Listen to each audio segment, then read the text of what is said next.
They toasted with champagne. My mother raised her glass to my father.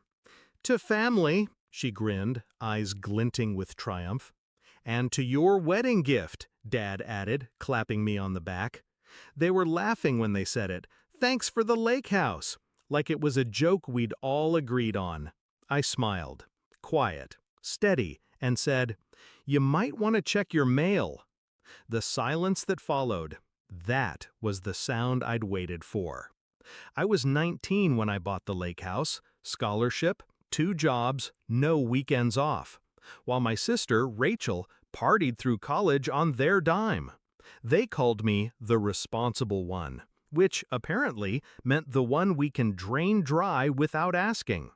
I never flaunted what I earned, never needed to. The house wasn't a mansion, just a small, pine-wrapped cabin by the water, but it was mine, my escape, my peace. Until it wasn't. I came back from a 2-month work trip in Singapore, jet-lagged, exhausted. Drove straight to the lake, but my key didn't fit. The locks were changed. A man opened the door, called me ma'am, said he was the new owner, paid full cash through a private sale. I thought it was a mistake, some mix-up at the registry. Then I saw the paperwork, my parents' names, their signatures. They'd sold it, behind my back, to pay for Rachel's wedding. $120,000 for flowers, a string quartet, and a damn ice sculpture. They didn't even try to deny it. "You weren't even using it," Mom shrugged. "It's family property anyway," Dad added. Rachel, she just giggled and said, "You're so dramatic." They used words like sacrifice, support, and what's best for everyone. I used silence, because silence gives people space to hang themselves. That night, I didn't sleep. I watched the video of their proposal.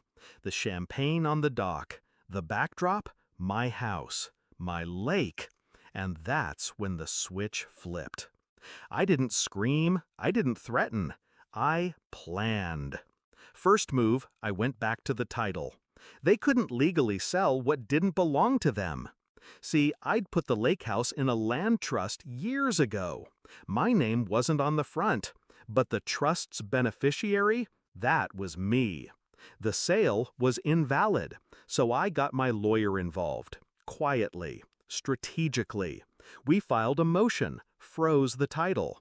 The new owner, compensated and gone. The house, legally returned to the trust. But I didn't stop there. I found the wedding vendors, the planner, the venue, the florists. Most hadn't been paid in full yet, so I bought the debt. Legally, anonymously. It cost me $41,000, the same $41,000 I'd originally put into renovating that lake house. Then came the mail. I timed it perfectly, 2 days before the wedding, right after the final rehearsal dinner.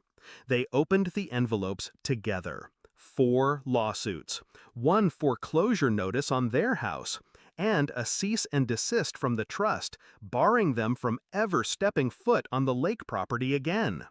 They thought they were untouchable, that family meant immunity, that blood could excuse betrayal. They were wrong.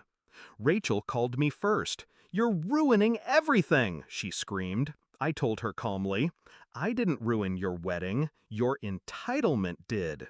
She cried, said she'd make it up to me. I told her she already had. The tears were just a bonus. The wedding still happened, but the venue downgraded, the flowers never arrived, the band pulled out, and the photos all captured the moment the caterers stopped serving mid-toast because the invoice hadn't cleared. They had to finish with boxed wine and supermarket cake. I watched from the edge of the crowd, uninvited, invisible, but present. Just like they'd been when they sold what was mine. 2 weeks later, they came to my door.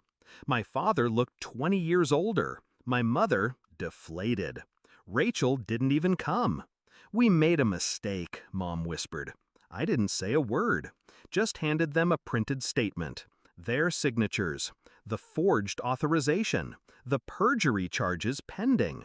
They left without another word. I still visit the lake, but now I don't think of the betrayal. I think of how quiet justice can be, how clean it feels when you don't sink to rage, when you rise above and still win. They taught me a lesson, unintentionally, brutally, but a lesson nonetheless.